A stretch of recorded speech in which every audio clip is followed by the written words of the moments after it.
UP का हाशिमपुरा नरसंहार एक बार फिर चर्चा में है। सुप्रीम कोर्ट ने 6 दिसंबर को 10 दोषियों को जमानत दे दी। इन्हें 31 साल बाद दिल्ली हाई कोर्ट से उम्र कैद की सजा मिली थी। इन पीएसी जवानों ने 22 मई 1987 को मेरठ में 38 मुस्लिमों की गोली मारकर हत्या कर दी थी। उनके शवों को गंग नहर और हिंडा नदी में बहा दिया था। ज्यादातर की लाशें भी नहीं मिली। लेकिन सवाल उठता है कि क्यों? क्या यह दंगों को रोकने का एक तरीका था या एक सांप्रदायिक एजेंडे का हिस्सा? और इन बेगुनाहों की मौत का जिम्मेदार कौन है? प्रशासन, राजनीति या पूरी न्यायिक व्यवस्था? यह कहानी न केवल एक नरसंहार की है बल्कि उन 30 सालों की है जब इंसाफ खुद अपने वजूद की लड़ाई लड़ रहा था। तो चलिए कहानी को एकदम शुरुआत से शुरू करते हैं। हाशिमपुरा मोहल्ला पुराने मेरठ में है। इसे 1933 में मुफ्ती हाशमी ने बसाया था और यहाँ करीब 600 घर हैं और लगभग 3000 लोग रहते हैं।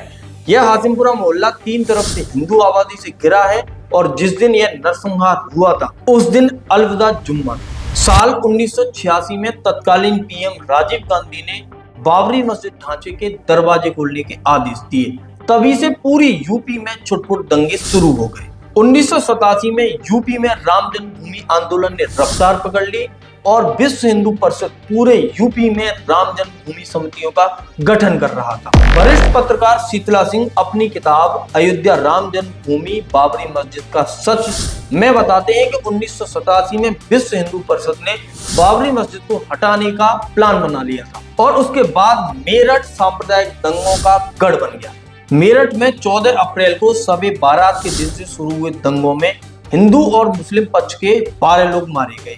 उसके बाद दुकानों और घरों को जलाने का दौर शुरू हुआ। दोनों समुदाय के लोगों की हत्या और लूटपाट की घटनाएं आम हो गई। तब प्रदेश में कांग्रेस की वीर बहादुर सिंह की सरकार थी और हालातों को बेकाबू होता देख मेरठ में कर्फ्यू लगा दिया गया और सेना के जवानों को तैनात कर दिया गया। 22 मई 1987 मेरठ गाजियाबाद सड़क पर हिंडन नदी पर बनी नहर और मनकपुर में बनी गंग नहर पर एक नरसंहार हुआ। इस हाशिमपुरा नरसंहार को अंजाम देने वाले थे पीएसी की 41वीं बटालियन के जवान और जान गंवाने वाले थे हाशिमपुरा गांव के 38 मुस्लिम नौजवान। पीएसी के जवानों ने हाशिमपुरा से मुस्लिम युवकों को ट्रक में भरा और कुछ दूरी पर ले जाकर उन्हें गोली मार दी। शवों को हिंडन नदी और गंग नहर में फेंक दिया। घटना के समय गाजियाबाद के कप्तान रहे विभूति नारायण अपनी किताब हाशिमपुरा 22 मई में कहते हैं कि यह स्वतंत्र भारत का सबसे बड़ा कस्टोडियल मर्डर था। विभूति नारायण ने अपनी किताब में लिखा कि राज्य सरकार के अधीन पीएसी के जवानों ने 45 लोगों को गोली मारी जिसमें से 38 लोगों की मौत हो गई।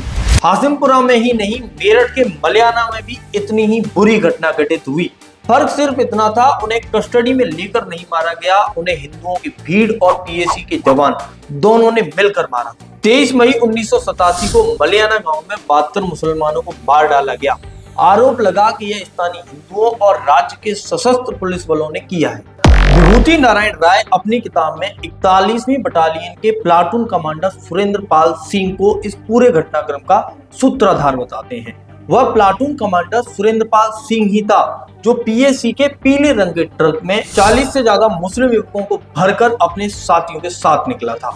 इस मामले में फाइल पहली चार्जशीट में सुरेंद्र पाल सिंह और उनकी बटालियन के जवानों के नाम शामिल थे। विभूति नारायण राय पीएसी की 41वीं बटालियन के मुख्यालय के अफसरों पर भी सवाल उठाते हैं। सुरेंद्र पाल सिंह ने मुख्यालय के गेट रजिस्टर में एंट्री करने से मना कर दिया। उसने गेट पर तैनात संतरी से बहस की और वह बिना एंट्री किए मुख्यालय के अंदर घुस गया। उसने ट्रक को पार्किंग में खड़ा करने के बाद साफ किया और उसके कुछ देर बाद वापस मेरठ के लिए रवाना हो गया। लेखक सवाल उठाते हैं कि अफसरों ने इस हंगामे और रवैये की जानकारी अपने ऊपर के अधिकारियों को क्यों नहीं दी। यह शंका होने के बाद भी कि सुरेंद्र पाल सिंह और उनके साथियों ने कोई गंभीर अपराध किया है, वहां मौजूद अधिकारियों ने उसे रोकने का प्रयास तक नहीं किया। सुरेंद्र पाल सिंह और साथी जवान जितने लोगों को ट्रक में भरकर लेके गए उन सबको गोली मार दी, लेकिन उनमें से 6 लोग जिंदा बच गए। उनमें से पहला नाम है बाबूदीन। गाजियाबाद के पुलिस कप्तान रहे नारायण राय को बाबूदीन झाड़ियों के बीच में पड़ी हुई लाशों के बीच जिंदा मिला। उस समय बाबूदीन की उम्र करीब 20 साल थी और अंधाधुंध गोलीबारी में उसको 2 जगह गोली मिली थी और जब वो उन्हें मिला उस समय उसकी सांसें चल रही थी। मैं जो है ट्रक में गोली चला दिया था तो हमारे बाएं साइड के पसली के ऊपर एक गोली लगी थी। उसके बाद में वहाँ पे जो है सो कई लोगों को मारा। उसके बाद वहाँ से फिर गाड़ी हिंद नदी पे ले गया था। वहाँ पर भी कई लोगों को मारने के बाद फिर मेरा नंबर आया तो मुझे भी एक गोली मारा सीने में। जो पीएससी पुलिस था उसने मेरे हाथ को पकड़ा हुआ था और एक ने मेरे सटा करके गोली मारी थी। और काफ़ी देर ऐसा कुछ हुआ तो मैं एक बार भागने के लिए कोशिश की कि ऊपर निकल के झाड़ी में निकल जाऊंगा। तो जैसे मैं ऊपर गया तो टॉर्च जलाया तो मेरे आंख पे पड़ी तो मैं डर गया। फिर मैं नीचे को घबरा के नीचे पानी में छलांग मार दिया। फिर मैं काफ़ी दूर तक भागता रहा पानी में, पीछे पुलिस। दूसरे थे जुल्फिकार नासिर। गंग नहर के पास जो लाशों का ढेर मिला हुआ था उस लाशों के ढेर में एक जुल्फिकार नासिर थे जो जिंदा बच गए थे और वो बुरी तरह से घायल थे। उस किताब में जुल्फिकार नासिर के हवाले से ये जिक्र है कि 22 मई 1987 के दिन शाम 6 बजे वो जुम्मे की नमाज पढ़ने के लिए अपने छत पर थे। छत पर वो नमाज पढ़ रहे थे।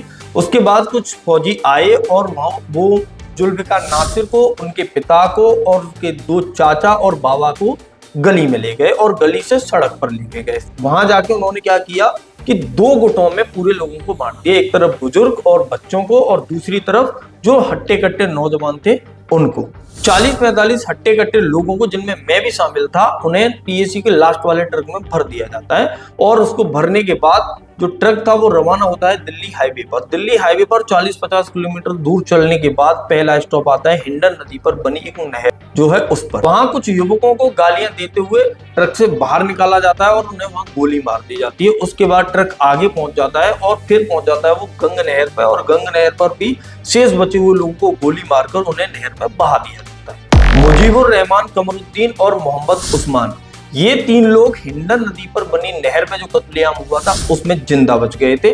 जो सामूहिक गोलीबारी हुई उसमें पीएसी के जवानों ने इन्हें मरा हुआ समझकर छोड़ दिया था और वो वहां से रवाना हो गए। जिंदा बचने वाले इन 5 लोगों के अलावा 6वां एक और युवक था जो वहां पर जिंदा बचा था। उसका नाम था आरिफ।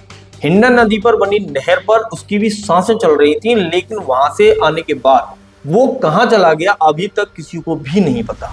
24 मई 1987 को गाजियाबाद और मुरादनगर इन 2 थानों में एफआईआर दर्ज हुई। उसके बाद 1988 में राज्य सरकार ने इस मामले की जांच क्राइम ब्रांच के क्राइम इन्वेस्टिगेशन डिपार्टमेंट सीआईडी को जांच सौंपी।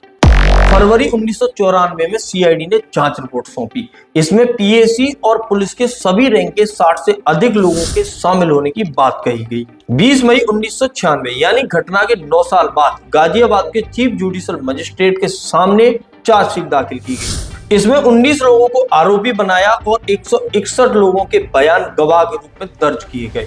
सितंबर 2002 में पीड़ितों और उनके परिवार की याचिका पर इस केस को दिल्ली ट्रांसफर कर दिया गया।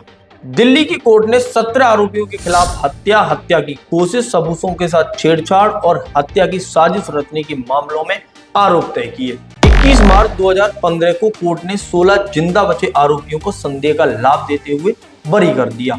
निचली अदालत के इस फैसले के खिलाफ राज्य सरकार की अपील पर हाई कोर्ट ने इन 16 पीएसी कर्मियों को नोटिस जारी किया। दिसंबर 2015 में राष्ट्रीय मानवाधिकार आयोग को भी मामले का पक्षकार बनाया गया और इस आयोग ने मामले की आगे की जांच की। 31 अक्टूबर 2018 को दिल्ली हाई कोर्ट ने 16 पीएसी कर्मियों को 42 लोगों की हत्या का दोषी पाया और उन्हें उम्र कैद की सजा सुनाई। इस फैसले के खिलाफ सुप्रीम कोर्ट में सुनवाई चल रही थी, जिसमें सुप्रीम कोर्ट ने 10 दोषियों को जमानत दे दी। भारतीय गणराज्य का एक सशस्त्र बल एक समुदाय के 42 लोगों को चुनता है और एक सुनसान जगह पर ले जाकर उनकी हत्या कर देता है। यह घटना राज्य ही नहीं पूरे देश में भूचाल लाने वाली थी।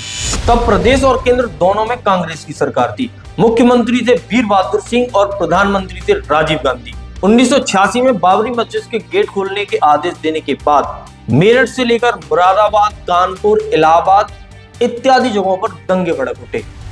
जस्टिस राजेंद्र सच्चर की People's Union of Civil Liberties ने एक रिपोर्ट पेश की। इसमें दंगों के लिए कांग्रेस पार्टी को जिम्मेदार ठहराया गया। मेरठ सीट पर तब कांग्रेस का कब्जा था और मोहसिना किदवई तब सांसद थी। हाशिमपुरा 22 मई किताब के अनुसार जिंदा बचे जुल्फिकार इनके पास मदद के लिए गए, लेकिन इन्होंने मदद से इनकार कर दिया और इन्हें एक दूसरे सांसद के पास भेज दिया। कहा जाता है कि इस पूरे घटनाक्रम के बाद पीड़ितों को यह संदेश गया कि शासन प्रशासन ने हिंसा की और कराई, पार्टी ने भी उनके दुखों को साझा करने की जरूरत नहीं समझी।